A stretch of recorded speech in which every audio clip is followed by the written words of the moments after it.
আসসালামু আলাইকুম এভরিওয়ান, ডাক্তারের সাথে প্রেম গল্পের 7 নম্বর পার্ট নিয়ে চলে আসলাম। তো বেশি কথা না কয়ে চলুন গল্প শুরু করা যাক। আমি নিজেকে সামলিয়ে মায়ের দিকে তাকাতেই ভয় পেয়ে গেলাম। মা জুড়ে জুড়ে নিঃশ্বাস নিচ্ছে। এতটা না ধুয়ে আমার মায়ের কাছে গেলাম। তোমার কি খুব কষ্ট হচ্ছে মা? মা মৃদু গলায় নিঃশ্বাসটা প্রখর করে বলল, একটু শ্বাসকষ্ট হচ্ছে, বালিশটা একটু ওপরে তুলে দে, আর খুব খেতে মন চাচ্ছে, মরিচ দিয়ে ঝাল করে আম ভর্তা খেতে ইচ্ছে করছে, একটু করে দিবি? এখানে এভাবে না খেয়ে থাকলে তো কষ্ট হয় বেশি। মায়ের কয়েকটা দিন অপেক্ষা করা, সব ঠিক হয়ে যাবে। এখন চাইলেও 3 দিন মুখে কিছু খেতে পারবে না। একটু ঘুমানোর চেষ্টা করো। আর কোনো কথা মায়ের মুখ থেকে বের হয়ে আসলো না। মামার হাতটা বুকে চেপে ধরে চোখটা বন্ধ করলো। মামের এই দৃশ্য আমাকে এটা উপলব্ধি করাচ্ছে যে সময়ের তাগিদে কখনো মেয়েরাও মা হয়ে যায়। যে মেয়ে মায়ের আঁচলের নিচের নিচে আশ্রু খুঁজে সময়ের সাথে সাথে সে মেয়ের আঁচল নিচেই তার মায়ের আশ্বস্ত জায়গা হয়। মায়ের বুকের সাথে নিজের কাঠটা মিশালাম। এই হৃদয় নিভে যাওয়া তখন আমার কি হবে সেটা ভেবেই যেন বুক চেপে কান্না আসছে। মাঝে মাঝে মনে হয় সৃষ্টিকর্তা এই কঠিন নিয়ম কেন করলো? এই মায়া, এই মমতা দিয়ে কেনই বা তার কাছে নিয়ে যায়? কেনই বা আমি চাইলেও সবকিছু নিজের করে আজীবন রাখতে পারি না? চোখের জল টলমল করছে। চোখ বন্ধ করলেও এই বুঝছে জলটা পড়ে যাবে। মাকে বুঝতে দেওয়ার আগে মায়ের হাত থেকে নিজের হাতটা ছাড়িয়ে বেড থেকে পাশের চেয়ারে বসলাম। নিজের চোখে আসা জলটা মুছে নিয়ে পাশ ফিরে তাকিয়ে দেখলাম রিদি ফোনে কারোর সাথে যেন বিড়বিড় করছে। অনিল না তো? প্রশ্নটা মনে আসতেই কেমন যেন এক ঝটকা করুণ অনুভূতি বুকে ঝাপটা দিয়ে অনুভব হলো। কানটা বেশ খাড়া করে কথা শুনতে চাচ্ছিলাম, কিন্তু কিছুই বুঝতে পারছিলাম না। তার কথা শেষ হওয়া পর্যন্ত ধৈর্য ধরে আমি পারলাম না। কাছে গিয়ে ফোনটা জুড়ে টেনে নিয়ে নিতে নিতে বললাম, কার সাথে কথা বলছিস তুই? বলে ফোনের দিকে তাকালাম। অনিলের নাম্বারটা স্ক্রিনে হার্ট লক দিয়ে সেভ করা। নম্বর সেভের ধরন দেখে মনে হচ্ছিল আমার হার্ট ব্লক হয়ে যাচ্ছে। ফোনটা কেটে গেল। হয়তো আমার কণ্ঠস্বর শুনে নীল কেটে দিল ফোনটা। কেমন লাগছে এই অনুভূতি? ব্যক্তিত্ব করার মতো অভিব্যক্তি আমার নেই। শুধু চুপ করে হয়ে রিদির ফোনটা ওর হাতে দিয়ে দিলাম। মেঝেতে ধপস করে বসে স্তব্ধ হয়ে গেলাম। নীলকে চিনে 2 দিন হবে, তবুও তার প্রতি এত ভালোবাসা কেন জাগছে? কেনই বা তার জন্য বুকটা ভার হয়ে যাচ্ছে? নিজের ফোনটা হাতে নিয়ে নীলকে কল দিলাম। সে কলটা ধরলো, হ্যালো বলল। কষ্টের স্তর যেন তার কণ্ঠস্বর শুনে হালকা হতে লাগলো। বুকের বাপাশে ব্যথাটা ছড়িয়ে পড়ে যেন মিলিয়ে গেল। হালকা সুরে বললাম, কি করতেছো? একটু ব্যস্ত, পরে কথা বলে। তুমি রিদির সাথে কথা বলতে পারো আর আমি কল দিলেই বিজি? রিদি তোমার কি জিএফ নাকি? আমি তোমার জিএফ। রিদির সাথে কেন কথা বলছো? আমার বেলায় তো যত ব্যস্ততা আর বলেই সব কিছু না, আর রিদির বেলা তার কিচ্ছু না। প্রিয় সিথিরানি, তোমার পাগল বোনকে একটু উস্কে দিচ্ছে। তোমার নীল তোমারই আছে। এত হিংসা কেন যে মেয়েদের হয় বুঝতে পারি না। আমার সাথে কথা বললেও কি তুমি আমাকে চেনো না? ভালোবাসার ছোট্ট সব্র হলো এর মাহাত্ম্য অনেক বেশি।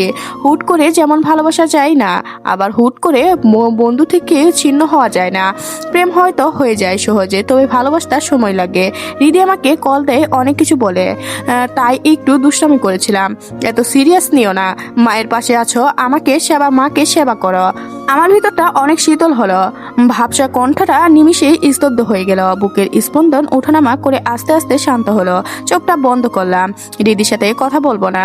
ওর কল দিলেও ও না। আর আসবে কখন? সন্ধ্যার পর। এখন একটু ফোন রাখি। আগে বলো রিদির সাথে কথা বলবে না? হালকা হাসির শব্দ আসলো। হাসির রেশটা মুখে রেখেই বলল, হুকুম মহারানী। আর হবে না এমন। এবার খুশি? খুশি। ফোনটা রাখো। কলটা কেটে গেল। মনের ভিতরটা ফুরফুর লাগছে। চোখের জলটা মুছে নিঃশব্দে টানলাম। তৎক্ষণে বাবা এসে মায়ের পাশে বসে মায়ের মাথায় হাত বোলাচ্ছে। ফিসফিস করে কি যেন বলছে আর মুস্কি মুস্কি হাসছে। বয়স বেড়ে গেলেও ভালোবাসা ঠিকই আগের মতোই থাকে। সেটা মা বাবার এই রোমান্টিক দৃশ্য দেখে উপলব্ধি করতে পেরেছে। এর মধ্যে ডাক্তার এসে মাকে দেখে গেল কয়েকবার। মায়ের অবস্থা আগের চেয়ে ভালো, আর রিদি তার সাজগোজ নিয়ে ব্যস্ত। বাবা বাসায় গিয়ে একটু বিশ্রাম নেওয়ার জন্য। রাত 8টা আসবে আবার। সন্ধ্যা গড়িয়ে রাতের আকাশ রক্তিম সূর্যের আভাব ছড়িয়ে অন্ধকার হতে লাগলো, আর মায়ের বুক ধুকফুক করতে লাগলো। আর নীল আসবে কখন? সে অসহায়তা নিজেকে গ্লাস করতে লাগলো। রাত তখন 7টা। কেবিনের দরজাটা শব্দ আসলো। সে আসে, আমার বুকের ভিতরটা ভূমিকম্পর মতো হলো। আমি জানি নীল এসেছে, তাই বসা থেকে উঠে দরজা খোলার জন্য দাঁড়াতেই রিদি আমাকে ধাক্কা দিয়ে সরিয়ে দরজা খুললো। দরজার ওপাশে নীল দাঁড়িয়ে আছে। রিদি নীলের দিকে ঢ্যাপ ঢ্যাপ করে তাকিয়ে আছে, আর এদিকে নীলও মুসকি মুসকি হাসছে। কেবিনে ঢুকতে হৃদি এমন ভাবে নড়ল চলল যে সে এখন নীলের কুলে হেলে পড়ছে। নীল হৃদিকে শক্ত করে ধরলে যাতে মেঝেতে না পড়ে। তারপর তার চোখের দিকে তাকালো। হৃদিও তাকিয়েছে অপলক দৃষ্টিতে। পরিস্থিতি স্বাভাবিক রাখতে পারলো না তেমন। কাছে গিয়ে হৃদিকে জুড়ে ধাক্কা দিলাম। সাথে সাথে হৃদি মেঝেতে পড়ে গেল আর কোমরে হাত দিয়ে আমার দিকে করুণ দৃষ্টিতে তাকালো। আমি শুধু মুচকি হাসছিলাম। নীলও আমার দিকে তাকিয়ে আছে। সে হয়তো বুঝতে পারছে না কি হচ্ছে। তবে এখন ঠিক করা উচিত যেটা সেটা তার অবগত হচ্ছে না। নীল চুপ। হৃদি কোমরে হাত দিয়ে আরেক হাত দিয়ে নীলের দিকে হাত বাড়িয়ে দিল তাকে তোলার জন্য। ঠিক তখনই আমি হৃদির হাতটা ধরে মুচুর দিয়ে বললাম, খুব ইচ্ছা নীলের হাত ধরতে তাই না? তোর হাতেই আমি মুচুর দেব। এত আহ্লাদ কই পাস? হৃদি দম নিতে নিতে বলল, আমার হাত ছাড়, না হয় খালামণিকে ডাক দেব। তোর খালামণিকে ডাক দিলেও লাভ নেই।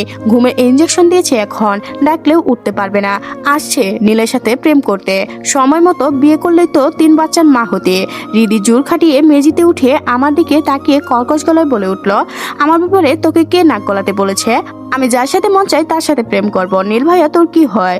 আর তার সাথে আমাকে এভাবে বলে অপমান করছিস কেন? হাত ছাড় বলছি, ব্যথা লাগছে অনেক। ব্যথা লাগার জন্যই তো ধরেছি, হাত ভেঙেই দিব। সে সাথে তোর চোখও উপড়ে ফেলবো নীলের দিকে তাকালে। নীল আমার জামাই হয় বুঝিস? ফালতু কথা রেখে হাত ছাড়। আর পাবনা যাওয়ার টিকিট কাট। কে কার কি হয় সেটা কারা অজানা।